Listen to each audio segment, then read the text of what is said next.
Sejam muito bem-vindos, esse é o meu canal do YouTube e aqui eu vou dar dicas para vocês e um pouco de conteúdo sobre regularização de imóveis. O que você deve fazer com a documentação do seu imóvel. O imóvel que virou guerra entre irmãos e tudo por causa de um pequeno detalhe que eu vou falar aqui para vocês.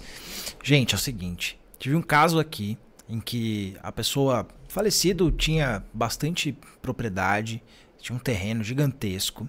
E dentro desse terreno haviam ali imóveis que podiam ser alugados, né, que o falecido tinha uma renda ali. Mas vamos lá. Ponto 1, qual é o detalhe? Ele deixou irregular. O que é deixar irregular? Ele tinha um contrato de compra e venda, não tinha registro, não tinha matrícula, não tinha nada. Então essa é o primeiro detalhe que começou a dar briga. O segundo detalhe é que haviam alguns irmãos ali, se eu não me engano, acho que eram 5 irmãos. E esses irmãos, eles começaram a brigar por o que fazer com o imóvel. Um queria fazer o usucapião, que era o que tinha que ser feito, o usucapião de tudo, para depois dividir.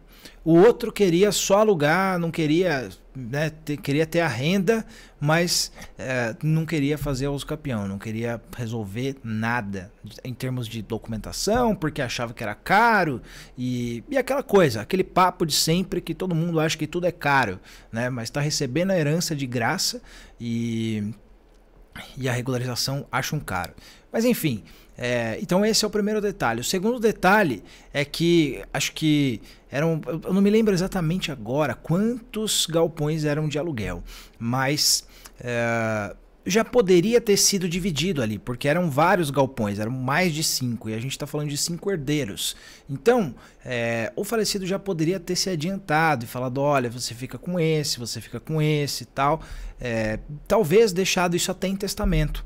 E que seria uma opção também, né? Ao invés de fazer uma doação antecipada ou já deixar tudo em nome dos filhos em vida, porque muita gente não quer, a gente não sabe com quem os filhos vão casar, o que vai acontecer, né? Entra gente de fora na família e a coisa fica feia. Mas dá para ser feito por testamento. O testamento ele vai dizer ali, ó, esse imóvel fica com fulano, esse com outro, tal, e por aí vai. Então dá para a gente se preparar a nossa sucessão lá na frente para que cada filho fique com o lugar que a gente quer que eles fiquem. Então esse segundo detalhe era que tinham vários galpões que eram alugados, que era a renda do falecido, e aí 5 filhos começaram a brigar. Não, porque você vai ficar com esse galpão vale mais, esse daí o aluguel é X, o outro é só Y, e por aí vai. E aí começa a dar aquela briga.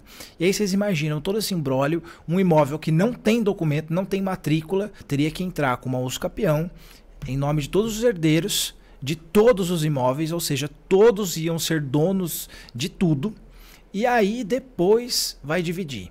Agora vai dividir como? Se todo mundo entrar em consenso, é maravilhoso. Agora, quando não se tem consenso, é complicado, porque aí acontece o seguinte, a gente tem que entrar com um processo judicial de divisão, demarcação e divisão, e o que acontece? Quem vai decidir, quem vai ficar com cada imóvel, é o juiz, não é você. Não é a pessoa que faleceu, não é a pessoa que conquistou efetivamente aquele patrimônio. E imagina deixar essa bagunça e ter que um juiz decidir para você com que imóvel que seu filho vai ficar, com que imóvel que esse vai ficar, com que imóvel que o outro vai ficar. É muito complicado, né? E às vezes acaba sendo até injusto, porque às vezes um galpão vale mais, o outro vale menos, um vai ter que indenizar o outro, e imagina que situação, né, vai acontecer. E na pior das hipóteses, ainda se não tiver como dividir, porque tem imóveis que são indivisíveis, né? Existe uma metragem mínima de terreno para que aquele imóvel efetivamente exista no mundo do direito. E se ele não atingir essa metragem, não tem divisão, não tem como fazer divisão. Então a única solução é vender. E aí, vender já viu, né? Vai acabar com todo aquele patrimônio, vai acabar com toda a renda que a família tinha. Enfim, as pessoas vão dilapidar o patrimônio que a gente vai deixar aí. São pequenos detalhes, né, que o falecido tinha o contrato de compra e venda, o falecido não se adiantou dividindo qual galpão ia ficar para cada filho. E 5 filhos é muita coisa, mas eu já vi famílias de 10 se darem super bem e famílias com 2 irmãos se darem muito mal. Então tem que deixar, sabe que existe uma questãozinha ali entre os filhos, que não se dá muito bem com o outro, já deixa dividido, faça a sua vontade, né? O adiantamento, o planejamento sucessório é de extrema importância. Hoje a gente tem inúmeros instrumentos, holding, doação com usufruto, enfim, inúmeras situações que podem ser feitas para contemplar, para deixar esse patrimônio em ordem e fazer a sua vontade quando de um eventual falecimento. E nada melhor, né, do que a gente ficar em paz, sabendo que vai ser feita essa divisão da melhor forma, da forma correta, da forma justa, e não deixar na mão de um terceiro, na mão de um juiz, ou virar aquela briga de família. Família é pra gente se dar bem, pra gente ter aqueles momentos de alegria e estar juntos, e não pra ter briga por causa de herança. Quer saber um pouco mais sobre esse tema da regularização de imóveis? Fica ligado aqui no meu canal. Estou sempre trazendo novidades sobre esse tema.